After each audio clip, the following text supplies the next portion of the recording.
Bueno, buenas tardes a todos y a todas. Muchas gracias. Por supuesto, una vez más, es un honor compartir con ustedes esta reunión tan significativa, tan importante. Yo recordaba las venas abiertas de América Latina, ¿no? Y entonces pensaba en lo que decía Galeano en aquel momento y digo, ¿cómo una vez más, ¿no? Y se vuelve a repetir la historia del expolio, de la opresión. Este, pero bueno, los pueblos también se expresan, los pueblos salen a la calle y dicen lo que tienen que decir. Pero bueno, me toca hablar de la Constitución, y esta Constitución realmente como documento jurídico es un gran despropósito, es una vergüenza constitucional que se pueda llamar Constitución justamente a esto. Y esto me parece que es muy importante marcar porque tiene que ver con todo el proceso y cómo se da. Lo que decía Reinaldo cuando contaba de cómo se repiten los nombres, de cómo se transforma la política, cómo se mimetizan y se acomodan determinados políticos para llegar a determinados cargos, porque lo que importa es el cargo y no la gente, porque lo que importa es estar en el poder y no lo que el poder le puede dar a la gente, indudablemente terminan sucediendo cosas como esta. El problema, y yo creo, y esto es muy importante marcarlo, y por eso se necesita que el pueblo siga en la calle y que lo acompañemos de todos lados, el problema más serio, el problema más severo que vamos a encontrar es que la Constitución ya ha sido este, promulgada, ya es una norma, ya es una norma que está publicada, ya es una norma que está vigente para ese poder judicial, para esos funcionarios políticos con estas ideas. Y esta Constitución dice muchas cosas, tiene muchos problemas en su origen y tiene muchos problemas en toda en su redacción. Tenemos que el primer dato que la hace completamente ilegítima, pero creo que esto también es muy importante. Uno tiene que entender que las normas pueden ser ilegítimas, pueden ser ilegales, pueden ser ineficaces o pueden ser como uno las quiera entender. Pero las normas existen y después los hombres y mujeres que tienen la posibilidad de aplicarlas o dejarlas de aplicar son los que en definitiva le van a dar vida a esa norma.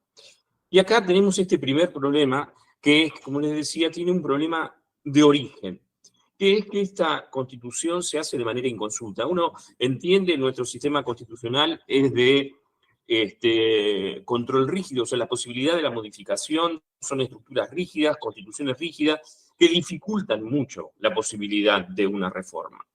Y por eso se requieren mayorías agravadas, por eso se requieren una serie de cosas, pero básicamente la Constitución responde a movimientos, a clamores y a necesidades sociales. Porque la Constitución es la carta madre, es la norma más importante, es la punta de la pirámide jurídica de la que se van a desprender todas las normas. Y en función de eso, lo lógico sería que sea de abajo hacia arriba y no de arriba hacia abajo. La Constitución es, digamos, la expresión final de un reclamo popular.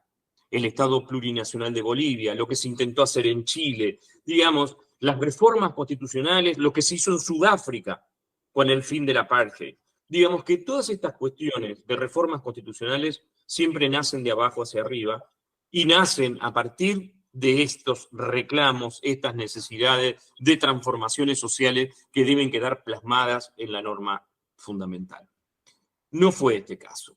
Y si uno mira, en Jujuy creo que hay cerca de 400 comunidades, más de 11 pueblos diferentes, que no fueron consultados, ni siquiera se les preguntó, y fue un proceso constitucional que los pasó por arriba, en donde de un momento para otro aparecieron constituyentes, y entonces arranca en la necesidad de esta convención constituyente y de hacer esta nueva constitución. Y como decía, tiene este problema de su origen, que es inconsulta, tiene un problema también en su conformación, porque en la conformación la norma constitucional estaba vigente con anterioridad, la de 1986, establecía que para la conformación los funcionarios públicos no deberían estar en actividad, pero la idea es tratar de no llenarlo de funcionarios públicos porque está claro que pasaría a ser una escribanía y saldría lo que quisiera salir sin que nadie analice, sin que nadie debata y sin que nadie tenga en cuenta la opinión de ninguna otra persona. Es decir, quiero poner tal artículo y así lo pongo. Y esto es lo que pasó. La mayoría de los convencionales eran ya integrantes del Ejecutivo, ocupaban distintos cargos, eran funcionarios y terminaron legislando. Si bien podían no estar en funciones ese mes que estuvieron trabajando, lo cierto es que marca ya una impronta de escasa voluntad de discusión, escasa voluntad de debate y sí una clara voluntad de realización a como de lugar. Aparece también el tiempo. Cuando se convoca, se establecen 90 días más o menos de trabajo, digamos, como para que se pueda debatir, como para que se pueda analizar, que se pueda consensuar y sobre todo que las distintas expresiones populares que pudieran estar dando vuelta tuvieran la posibilidad de enterarse y tratar de hacer algún aporte. La celeridad conspira contra la calidad y esto indudablemente no le importaba a nadie. Y entonces pasó esto. En menos de 30 días había un nuevo texto constitucional, que volvemos a lo mismo. Es la carta fundamental, es el pilar donde se construye toda la sociedad, donde toda la legislación va a desprenderse de la misma. Y entonces aparece también que hay un problema en la convocatoria, digamos, fue el tiempo muy corto, pero el tiempo de deliberación venía de la mano también de la convocatoria. La convocatoria decía, la vieja Constitución, en su artículo 93, que la creación de la necesidad de reforma total o parcial de esta Constitución corresponde a la legislatura, debe ser aprobado por los 2/3, y dice, cuando se tratare de una reforma parcial, deberá determinarse con precisión cuáles son las normas que se modificarán. Cuando uno ve la declaración de la necesidad de la reforma, ¿no? La ley 6.302, que es la que da paso a la Convención Constituyente, establecen que es una reforma parcial porque van a modificar 66 artículos. De hecho, es lo que se presenta, lo que publican los medios hegemónicos, como bien decía Carlos, en la que aparece Nación y Clarín diciendo que era una reforma parcial que le daba más derechos a los ciudadanos de Jujuy y que, por supuesto, apostaba a la paz democrática y a la sana convivencia.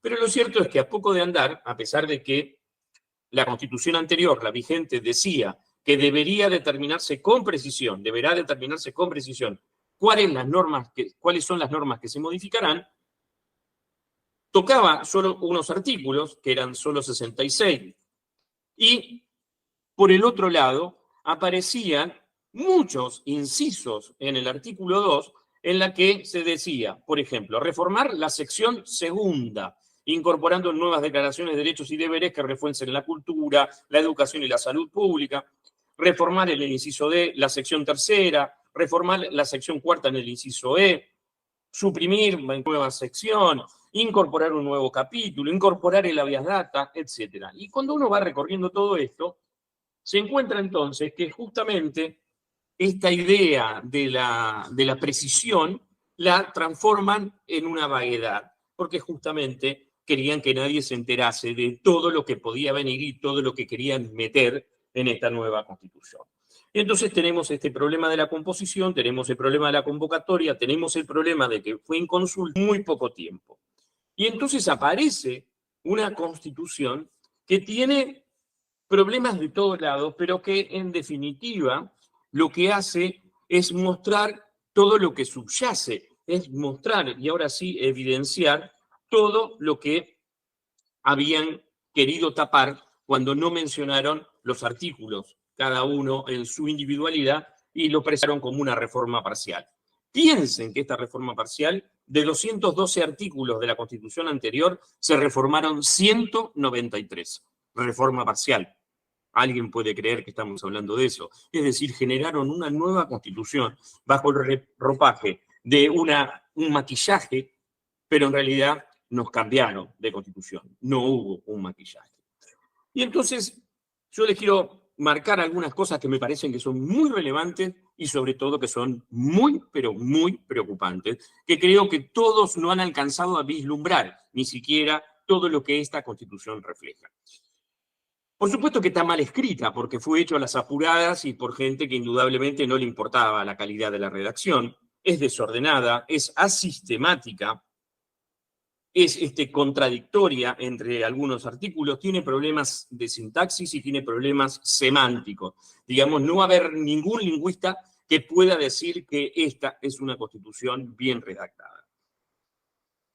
Contraría principios básicos del constitucionalismo moderno, es demasiado reglamentarista, digamos, cosas que normalmente aparecen en leyes que se desprenden de la Constitución, aquí están escritas en la Constitución.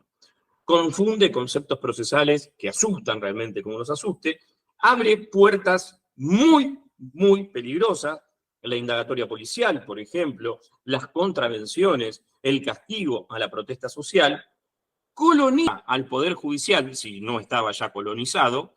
Cuando nosotros hicimos un montón de habeas corpus, vimos cómo funciona el Poder Judicial, en el caso como no funciona, y desconoce facultades del... Yo le voy a mencionar algunos artículos para empezar a preocuparnos y asustarnos. En el artículo 5 habla de la intervención federal. La intervención federal, artículo 75, en uno de los incisos de la Acción Nacional, establece específicamente, creo que es el inciso 31, si no me equivoco, establece específicamente disponer la intervención federal, que esto es algo que es una atribución propia del Congreso, que la puede tomar el Ejecutivo y llamar inmediatamente al Congreso si no está sesionando, sino es una facultad del Congreso Nacional. Intervención federal.